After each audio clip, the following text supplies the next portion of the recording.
Louvado seja o Senhor. Que bênção, né, irmãos? Poxa vida. Imagina ir para o céu cantando assim, hein? Que maravilha. Irmãos, eu convido você a abrir a palavra de Deus em Gênesis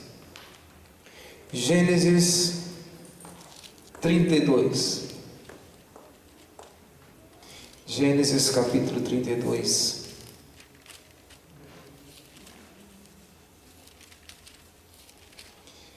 O que fazer nesse tempo de pandemia? O que fazer no tempo em que vamos enfrentar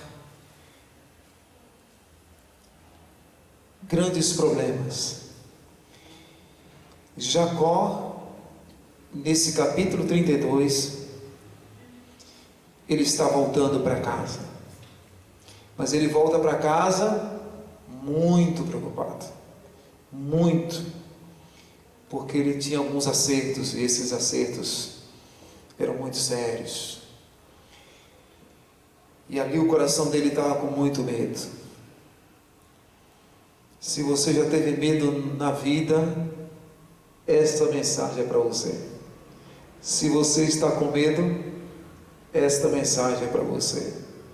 Então é para todos nós. Gênesis capítulo 32.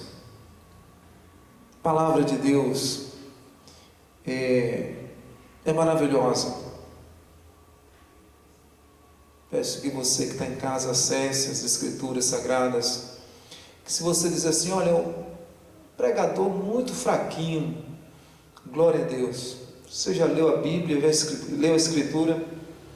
Nota 1000, querido, nota 1000. Por isso que eu faço questão de ler a Bíblia antes, ler as Escrituras antes, porque vai que depois que eu ler as Escrituras eu caio aqui, vou para o céu. Então você já se alimentou nessa noite, amém? Glória a Deus. Gênesis 32. Você encontrou? Se coloque de pé, por favor. Nós vamos ler do versículo 22 até o 32. Você que está em casa também, convido você para se colocar em pé. Você vai ter um tempinho agora para ficar sentado depois. Diz assim a palavra de Deus: naquela mesma noite se levantou Jacó e, tomando as suas 2 mulheres, as 2 servas e os 11 filhos, atravessou o vale de Jaboque.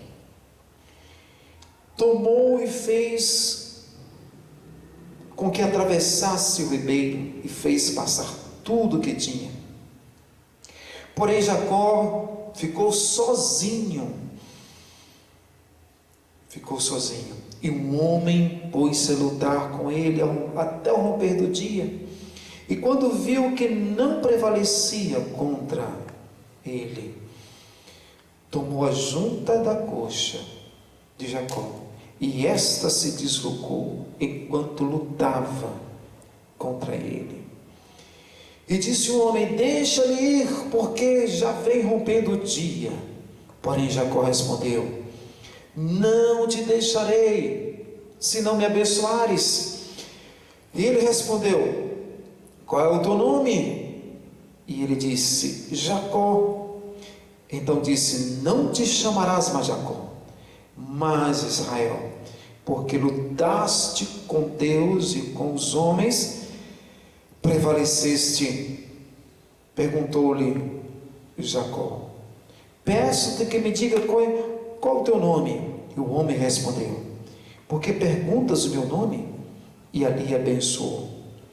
Por isso Jacó chamou aquele lugar de Peniel, dizendo: de fato eu vi Deus face a face, e a minha vida foi preservada. E o sol nascia quando ele atravessou o Peniel, e manquejava de uma perna. E por isso os israelitas não comem até o dia de hoje o nervo do quadril sobre a junta da coxa, porque o homem tocou a junta da coxa de Jacó no nervo do quadril. Convido você para orar comigo.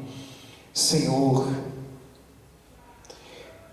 trazemos à memória o momento que Jesus senta ali à beira-mar da Galileia e ele alimenta multidão, a grande multidão, mas não somente a multidão que estava presente, mas as multidões que viriam pelos séculos dos séculos.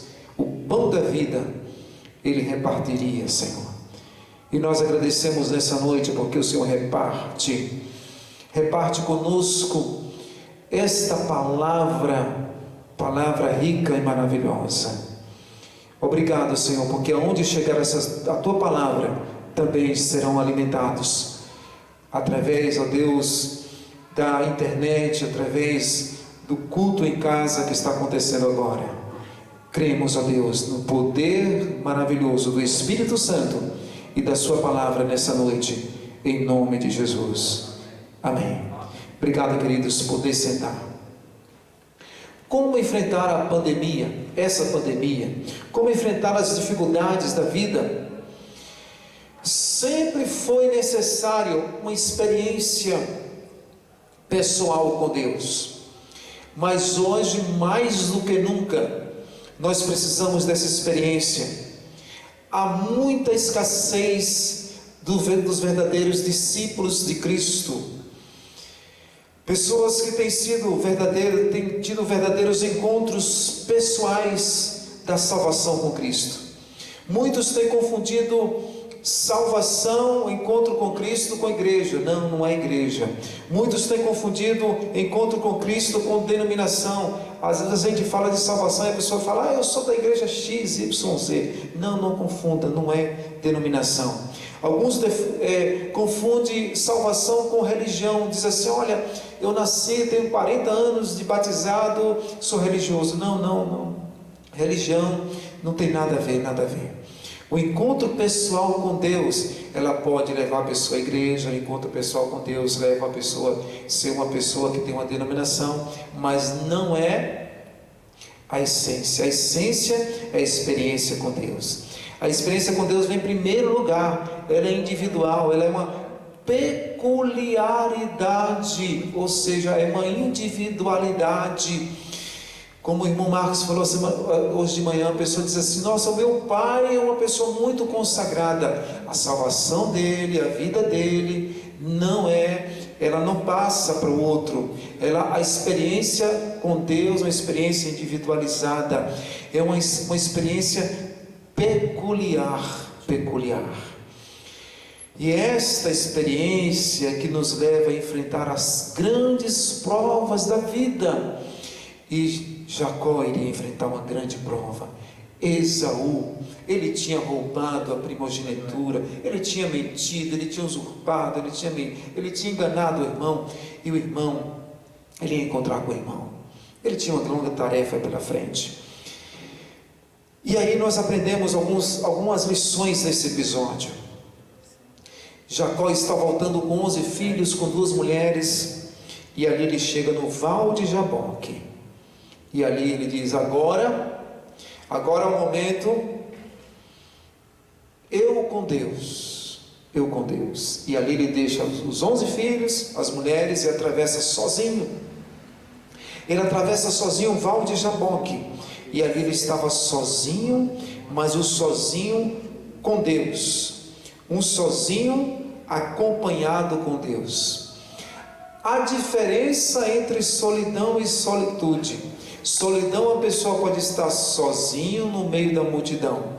Solitude, a pessoa pode estar sozinho, mas está acompanhado. Jacó estava aqui em solitude, estava isolado das pessoas, mas estava acompanhado com Deus. Existem muitas pessoas que estão em solidão, vivendo no meio da multidão, porém sozinhos. Mas Jacó estava em solitude. Aqui ele diz que, ficando ele só, lutava com um homem. E este homem aqui, você pode identificar facilmente, que é a pessoa do Senhor Jesus Cristo pré-encarnada. É chamada também de teofania, a presença de Deus na forma humana. Lutava Jacó com o homem. Então ele estava ali lutando com Deus, lutava até o romper do dia. Como enfrentar as lutas da vida? Na solidão? Não, na solitude, na companhia de Deus, no isolamento social, mas na presença de Deus. E esse tempo aqui era um tempo necessário para Jacó, era um tempo necessário que alguns filósofos chamariam de catarse. Catarse é aquela palavra que quer dizer, era um momento assim de limpeza, um momento assim de terapia, era um momento de terapia. E todos nós, amém, Otávio? Todos nós, nesta vida, precisamos ter um momento de catarse, ou seja, de limpeza, de purificação, um momento assim de esvaziamento de todo aquele peso, de toda aquela carga, de toda aquela pressão da vida. A gente precisa desse momento. Não gosto de dizer a palavra descarrego porque ficou vulgar, mas a palavra que Jesus disse, né? Vinde a mim, vós todos que estáis cansados, sobrecarregados, e eu vos aliviarei. É isto que Jesus está dizendo, eu vos aliviarei. Então, enfrentar as lutas da vida, a gente precisa desse momento de solitude, nós com Deus, você com Deus. Aí você diz, pastor, mas eu nem sei falar com Deus. Mas deixe ser abraçado por Deus, deixe ser acolhido por Deus, deixe estar na presença de Deus. Se você não sabe nem o que falar, deixa Deus falar, mas fica com Ele. Tem um hino 151 que diz: quão preciosas são as horas na presença de Jesus, comunhão muito deliciosa da minha alma com a luz, os cuidados desse mundo não me poderão trazer. Todos precisam disso. E Jacó estava ali desfrutando daquele momento. Lembra de Moisés, 40 dias e 40 noites antes de trazer as tábuas da lei? Aquele era um momento especial. Lembra de Jesus, 40 dias e 40 noites fazendo ali um tempo antes de começar o ministério. Saulo de Tarso, 3 anos na Arábia antes de começar o ministério entre os gentios. O sucesso em público depende do investimento a sós com Deus. Nós só conseguimos ficar em pé diante dos homens se passarmos tempo ajoelhados na presença de Deus. Você diz, o pastor, não aguento mais aquelas pessoas. Passe mais tempo ajoelhado na presença de Deus, mais tempo com Deus, e deixa Deus cuidar. Se você quer ser vitorioso em público, é preciso que você desenvolva essa particularidade, essa solitude com Deus. Essa solitude, ela faz bem à alma, faz bem no psicológico, faz bem em tudo. Segundo lugar, para enfrentarmos as lutas, as pandemias, as crises da vida, aqueles medos, aquelas situações que nos assombram, é preciso persistência. Olha que virtude fantástica. No versículo de número 26 diz assim: e disse o homem, deixa-me ir, porque já vai rompendo o dia. Porém Jacó respondeu, não te deixarei, se não me abençoares. Do que Deus gosta? Deus gosta de muitas coisas, mas você pode descobrir na Bíblia que Deus gosta de pessoas assim, pessoas persistentes. Sim, Deus gosta de pessoas persistentes, pessoas que têm assim, objetivos fixos. Lembra de Isaías 26:3? Tu conservarás em paz aquele cuja mente está firme em ti, porque ele confia em ti. Então, seja persistente. Jacó tinha um objetivo. Qual era o objetivo? Não te deixarei se não me abençoares. Não te deixarei. Ele tinha um objetivo, estava rompendo, chegando o amanhecer, mas ele disse: não vou deixar enquanto não me abençoares. Ele tinha uma determinação, ele tinha um objetivo formado dentro dele, e essa formação tinha, essa persistência, ela tinha duas características: objetivo e determinação. Para enfrentar um mundo competitivo e perigoso, hostil, é necessário ser persistente, necessário ter clareza de objetivo e clareza de determinação. Clareza de objetivo. Quem você quer ser? Quais os objetivos que você tem? É preciso ter objetivos e apresentá-los diante de Deus. Como foram gerados esses objetivos? Você lembra que Jacó teve um primeiro encontro quando ele fugiu do irmão? Aqueles objetivos já estavam sendo gerados ali também. 7 anos trabalhando por Raquel. Depois ele foi enganado, trabalhou mais 7 anos, 14 anos. Objetivos. Mas o objetivo maior que ele tinha era ser abençoado. E a gente percebe isso na pessoa de Cristo, que ele gosta de gente que tem objetivos. Ele chega na região Sírio-Fenícia, tinha uma mulher que a filha estava endemoniada, e ela diz: Jesus, socorre-me, Jesus, socorre-me. E aí parece grosseria de Jesus. Ele diz: mulher, não fui chamado senão aos filhos da casa de Israel. E aí a mulher continua insistindo, diz: mulher, não é lícito tirar o pão dos filhos e dar aos cachorrinhos. E aí parece grosseria, mas não era grosseria. Jesus estava provando a persistência dela. Ela diz: Senhor, os cachorrinhos podem comer das migalhas que os filhos comem. Aí Jesus diz: grande é a tua fé, mulher, vai, sua filha está salva, está curada. Porque Deus gosta de gente persistente, Deus gosta de gente que tem objetivo. Quais são os seus objetivos? Vai em frente, as lutas, as crises, elas vão continuar, vão sempre continuar. Eu tenho um livro chamado O Poder da Motivação.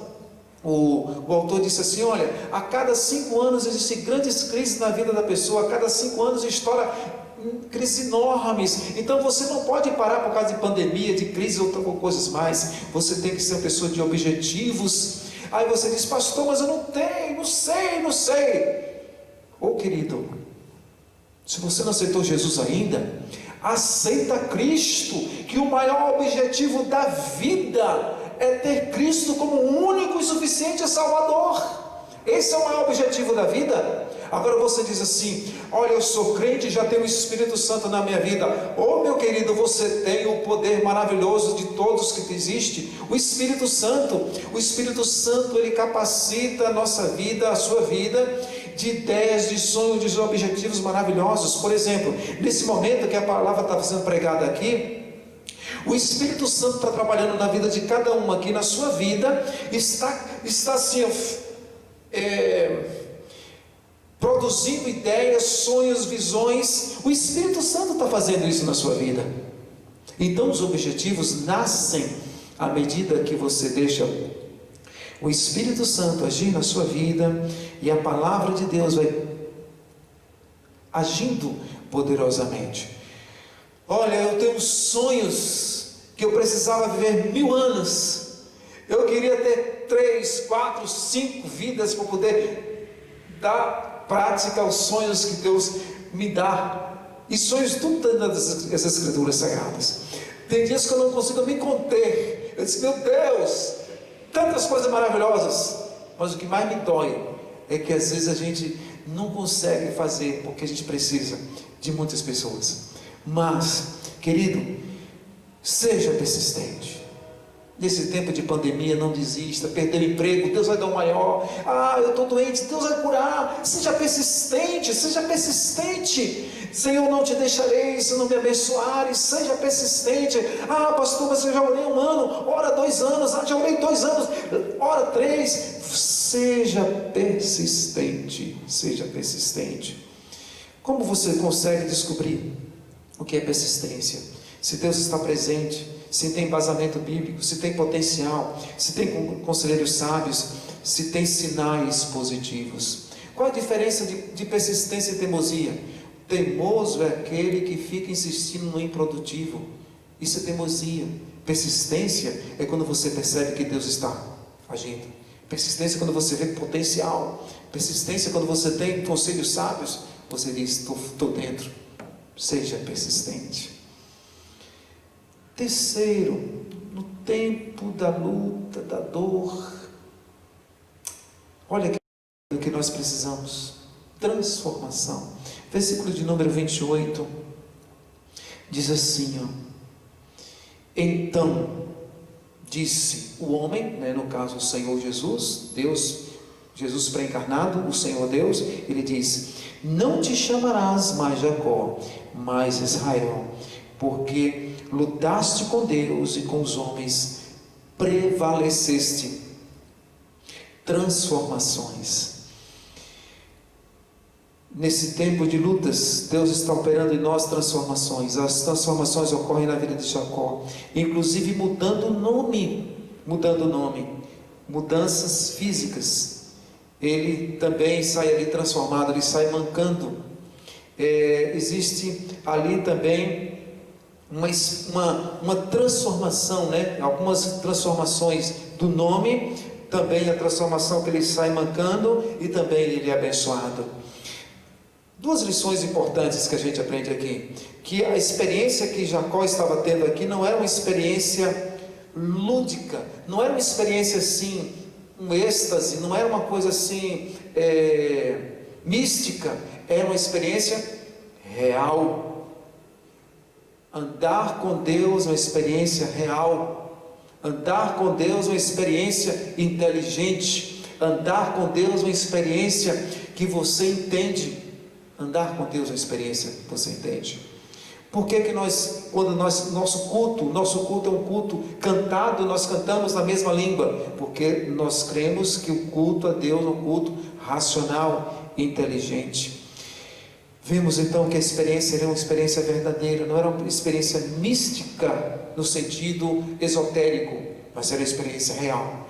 Jacó não és mais Jacó, agora és Israel. E em seguida também Deus nos mostra aqui uma experiência, uma lição importante, que o encontro com Deus sempre é seguido de mudanças. Sempre o encontro com Deus existem mudanças. É impossível alguém estar na presença de Deus e continuar sendo mentiroso. É impossível a pessoa estar na presença de Deus e continuar sendo infiel ou na infidelidade na sua vida, ou brigando, dando palavrão, xingando, violento. É impossível a pessoa dizer que está com Deus, ter um encontro com Deus e continuar com o mesmo comportamento do ímpio e se assentando na roda dos escarnecedores e sentindo como se estivesse tranquilo. É impossível isso. Quem encontra-se com Deus, ele tem mudanças fantásticas. Toda pessoa que tem um encontro com Deus através de Cristo é um encontro verídico, tangível, profundo, marcante, maravilhoso. É uma experiência de transformações. Jesus chega em Gadara, o homem está endemoniado, o homem está possesso, o homem não vive no meio das pessoas, o homem vive no meio dos sepulcros, o homem está a ponto de suicidar-se. Ele encontra com Jesus, o homem volta ao perfeito juízo, se assenta aos pés de Jesus, está vestido, e ele diz: Senhor, eu quero te seguir. Um homem com transformações. É isto que nos faz vencer as lutas da vida, é estar com Deus, vivenciando essas experiências de transformações. Transformações do nome, transformações físicas, transformações que ele diz: eu te abençoo. A mulher samaritana, quando encontra com Jesus, ela vai buscar água, e ela, quando encontra com Jesus, ela fica tão impactada que ela deixa o cântaro, vai anunciar ao povo da sua cidade. Ela já reflete transformações. Como enfrentar esta vida? Nós não podemos enfrentar essa vida com a característica de Adão. Nós não podemos enfrentar essa vida com o perfil e os valores de Adão. Quais são os valores de Adão? O valor do ciúme, da ira, do ódio, da dissensão, da contenda. Nós não podemos enfrentar esta vida desta forma como Adão enfrentou. Para enfrentar essa vida, nós precisamos enfrentar com as transformações de Cristo na nossa vida. Amém? Quarto lugar, como enfrentar esta vida? Como enfrentar uma pandemia que a gente nunca acaba, né? Como enfrentar? Com a visão de Deus. Olha, versículo de número 30, diz assim: por isso Jacó deu aquele lugar Peniel, dizendo: eu vi Deus face a face. Eu vi Deus face a face. Mas como, pastor? Lá em João capítulo 1, 18 diz que ninguém jamais viu a Deus, senão o primogênito Filho de Deus viu. Aqui Jacó está usando uma palavra, uma expressão, uma metáfora. Eu vi Deus face a face. Ou seja, eu vi a manifestação de Deus, eu vi a glória de Deus, eu vi o poder de Deus, eu vi a ação de Deus. Ele está usando uma metáfora da presença de Deus. Ou seja, esse encontro com Deus é tão forte que você vê Deus e ver Deus as suas manifestações, ver o Senhor na sua glória, no seu poder, ver Deus de várias maneiras, A visão não se refere apenas aos olhos, mas a uma visão espiritual. A visão comunica conhecimento, percepção. O que vemos e ouvimos define o que pensamos, e o que pensamos define as nossas ações, e as ações determinam o nosso destino. Quando Isaías, no capítulo 6, ele diz: no ano da morte do rei Uzias, eu vi o Senhor assentado sobre um alto e sublime trono. Isso significa que ele viu a manifestação de Deus, ele viu o chamado de Deus, viu a glória de Deus. E é isso que também nós hoje vimos, a glória de Deus. Quando você tem um encontro com Deus, você vê Deus em tudo. Você vê Deus no louvor, você vê Deus no culto a Deus, você vê Deus até no sorriso de uma criança, você vê Deus em tudo, nas manifestações contínuas. O que é que você tem visto hoje? Somente problemas? Não! Abre seus olhos para que você possa ver a glória de Deus, o poder de Deus. O que é que você tem visto hoje? Somente situações atrozes? Não, veja, peça ao Senhor: Senhor, faça com que eu veja em cada problema, tenha a visão do Senhor. Jacó, ele diz ali: eu vi Deus face a face. Sim, agora Jacó estava preparado para enfrentar o seu irmão. Sim, quando nós vemos Deus, quando nós vislumbramos e nós nos vestimos da visão dele, estamos preparados para enfrentar a vida. E aí, no final do versículo 30, ele diz assim: porque, versículo 30 diz, dizendo: de fato vi Deus face a face, e a minha vida foi salva. Salva. Em outra tradução diz: a minha vida foi preservada. Qual o tipo de salvação que Jacó está se referindo aqui? Todas as formas de salvação são atribuídas a Deus, principalmente a vida eterna. Existe a salvação do perigo, existe a salvação da doença, existe a salvação da morte, e existe a salvação eternal. Deus é o detentor absoluto de todo tipo de salvação. Quando Pedro está afundando, ele diz: Senhor, salva-me. Está se referindo à morte física. Quando Jesus disse para Zaqueu: hoje veio salvação a esta casa, que tipo de salvação ele está se referindo? Moral, social e eternal também. Então a salvação, ela é extremamente necessária, e a gente não pode enfrentar esta vida. Você não pode enfrentar a vida sem a salvação de Deus. Senhor, socorre-me desse problema. Senhor, salva-me dessa preocupação. Senhor, salva-me desse problema, de todas as situações. Senhor, dá-me a salvação eterna.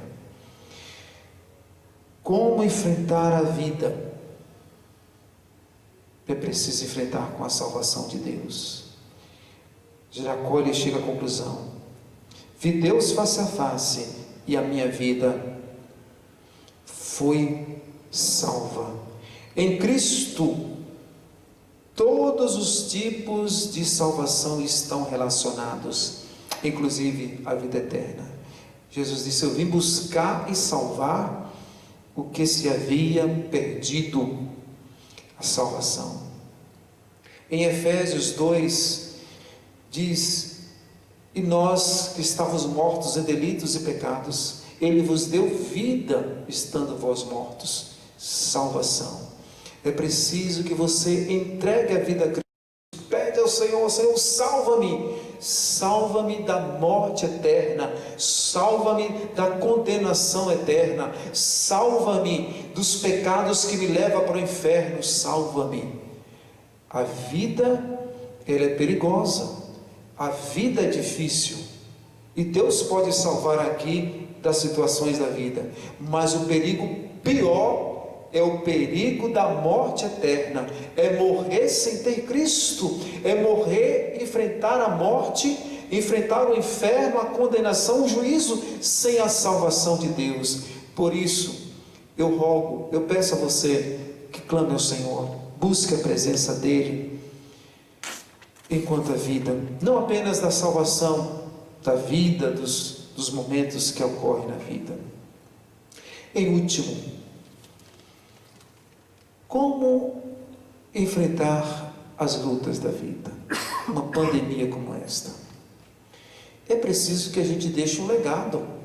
Ah, pastor, mas eu estou pensando somente em mim. Não, a gente não pode pensar somente em nós. Nós temos que pensar quem está ao nosso redor.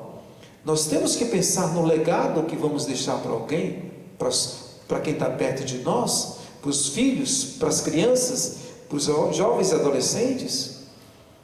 Nesse tempo de pandemia não podemos pensar em nós. Ah, pastor, mas eu já estou salvo, já tenho Cristo Jesus. Olha, só estou esperando a trombeta tocar e passar também, e eu quero e vou lá para o céu. Legal, querido, mas você precisa também deixar um legado, marcas transformadoras na vida das outras, marcas da presença de Deus.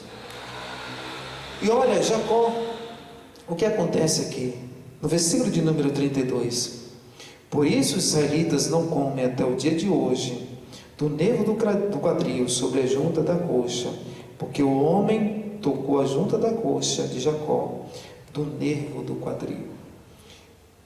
Ele deixou uma perpetuação. Aquele encontro, aquela experiência de Jacó com Deus, teve reverberações, teve consequências positivas, teve sinais nas próximas gerações. A experiência com Deus, a experiência de Jacó com Deus, tem desdobramentos para as próximas gerações. Quais os tipos de ações que podemos marcar positivamente na vida das pessoas? Testemunho? Qual o tipo de ação tua que tem efeitos na sociedade hoje? O bom testemunho? Amém. Qual o tipo de ações que você tem hoje e que está marcando vidas? Honestidade? Você é uma pessoa de palavra? Fala e cumpre? De fidelidade? Uma referência de solidariedade, de temor a Deus? Você é uma referência de discípulo de Cristo? Quantos discípulos você tem feito? A vida, a gente enfrentá-la, a gente precisa também ajudar as outras pessoas, ser discípulo de Cristo e também abençoaram outras vidas, outras pessoas. Ah, como é bom lembrar de pessoas que foram para a glória e deixaram marcas positivas, deixaram pequenas pessoas aqui. E como é lindo, né, irmã Jane? Que lindo, querido, a gente poder ver pessoas. E elas foram para o céu, estão com Deus, mas elas estão, as marcas de Cristo na vida dos que andaram aqui continuam. Seja isso na sua vida. Nesse tempo de pandemia, deixe as marcas de Cristo na vida das pessoas. Nesse tempo de pandemia, tire o tempo de solitude. Você com Deus. Seja persistente.